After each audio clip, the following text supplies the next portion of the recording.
Good evening. It's just past 6 p.m. on the east coast of Florida. This is part 2 of the breaking news updates, and there's going to be a rant at the end of this. So please go back and look at part 1. It's very important updates on the huge, and it looks like illegal purge that Trump did of those, I believe it was 14 inspectors general who are there to have oversight over our federal government. And you know that is why he did that, because he does not want any oversight of the things that he is doing.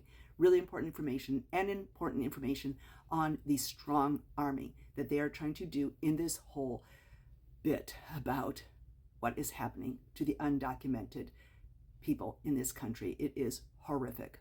And where I left off, we talked about how he has rolled back and taken away Biden's protections of very sensitive areas for any ICE raids, things like schools, churches, hospitals, funeral homes. I don't even have words. So unfortunately, I'm here in the state of Florida, and we have a Republican governor who absolutely wants to be the white Christian nationalist dictator of at least this state. He wanted to be for the whole country. So he can't wait to do all of this and more in the worst ways possible. And he has already put all of the law enforcement and the schools on notice here of his intentions to arrest and prosecute anyone that stands in their way of having ICE do these things. So in these articles locally here, one of them from the Tampa news here is schools across America, including Florida, are gearing up for the possibility of officials with ICE showing up to their campuses. This is because the Department of Homeland Security put out a memo that said, quote, "This action empowers the brave men and women in CBP and ICE to enforce our immigration laws and catch criminal aliens who have illegally come into our country. Criminals will no longer be able to hide in America's schools and churches to avoid arrest." And remember, we always tell you, cruelty is the point. And Evan Power, the chair of the Florida Republican Party, has a message for anyone concerned about ICE going to schools. Quote, "They should take it up with their parents who came here illegally. They do not have the appropriate documents. They committed a crime by coming to this country, and we have to use every tool at our disposal to get our country safe and secure again." So all of that is misinformation and, in fact, untrue. And who has committed the most crimes? Gosh, maybe those January 6th insurrectionists, the 1,500 that Trump pardoned, many who committed violence against our very own officers, the men in blue, and also against our nation's capital. And Trump himself is a convicted felon of 34 felonies. Coming here illegally is actually a misdemeanor. But Mike Johnson says about all of those insurrectionists, as Christians, you're supposed to be able to give them another chance. Oh, but not if you're a migrant. So this has now sent all of these different county departments of education in a tizzy to look up with all of their legal, compliance things, and trying to have some kind of comprehensive policy for each school district on how they're going to handle this, how they're going to handle the staff, and tell people what to do. The Florida Department of Education did say it will comply with the Trump immigration enforcement effort. That is from Sydney Booker, the spokesperson for the Florida Department of Education, said, quote, "Florida schools will cooperate with all law enforcement working to enforce the nation's laws on illegal immigration and keep our schools safe."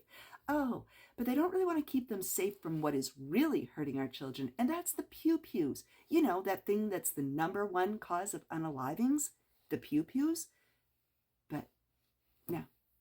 So as if our kids weren't already traumatized enough about having to have pew-pew drills and all of what happened during COVID, but now this? So here's where the rant is, folks. I know personally people who work in immigration. It is nothing like what you think it is. Nothing. And in short, after 9/11, everything changed with having to do with immigration. And the immigration system is broken. So no longer does being married to a U.S. citizen have any guarantee. It has no standing to do with having any kind of legal status here. We know now having the children here means nothing. You could be here 10 years, 20 years, 30 years, and more. be married to a U.S. citizen, never even have a parking ticket, no problems with the law, have children that are here legally, upstanding citizen, and you work your entire life, pay taxes, yes, they pay taxes, and they contribute to Social Security, Medicare, and so on, to the economy. You can even have businesses, you name it. It does not matter at all. Nobody believes that, but it is true. And they pay tens and tens and tens and tens and tens of thousands of dollars to INS and to lawyers. And it means nothing, guarantees nothing. The immigration system is broken. There is no such thing as just doing it, the legal way and getting the documents, unless you're of a certain color, coming from a certain country, and you are connected and you have money. And as I always say, the reason that I am so passionate about the separation of church and state, even though I personally am a Christian, I don't force that belief on others, and I don't want our government to force anybody to have my belief, because who knows when it's going to be somebody else's belief. So one day suddenly could be, oh, it's the Church of Strawberry Shortcake, and that's going to be the official church and religion of our country, is the religion of strawberry shortcake. Everybody has to comply with that and all the laws and rules. So just because right now, if you're a Christian, you think, well, I'm a Christian, I've got nothing to worry about. When is that going to change? And all the others, well, we're going after the brown skin, the undocumented. Then it looks like it's going to be LGBTQ, trans, women. That's already just a constant, particularly with the overturning of Roe v. Wade. But all these DEI programs, those protected women, disabled, military, people are in the FAFO. And when is it that they come after? Is it Jewish? Is it going to be Mormon? Is it going to be Catholic? What's it going to be? Because remember, for dictatorships, they have to have a common enemy. They need everybody to be upset and fearful of something. And it's lies, constant lies. Controlling the media, controlling any information and science. It is tick, tick, tick on the Project 2025. And now the people who voted for Trump are in the FAFO because they're learning that, oh gosh, looks like maybe that interest rates, they're talking about that going up to 8%. My husband that works with construction companies, they don't construct homes, but they have products that they have to put into new home construction. They work with all of the builders. Oh, they're laying people off left and right because there are homes just sitting there because there is no middle class that can afford to buy them. The homes worth $300,000, $400,000, nobody's buying those. But the homes worth $800,000 and more, bing, bing, bing, those are selling. Because this is again where that gap is getting so wide. The millionaires, the billionaires, and more. And then way down here. Trump isn't talking about the cost of eggs or anything. He's going like, that's kind of hard to do. Nothing to actually help the people that voted him in. It's all about vengeance and retribution and lining his own pockets and keeping MAGA happy. And we know this on the interview he just had with Sean Hannity. Sean Hannity kept trying to talk about things like the economy or policies like that. No, Trump just wanted to talk about his retribution and vengeance. Because as one of, I think I said this in part 1, so excuse me if I'm saying this twice. Someone said, it's when you leave the abuser and the narcissist.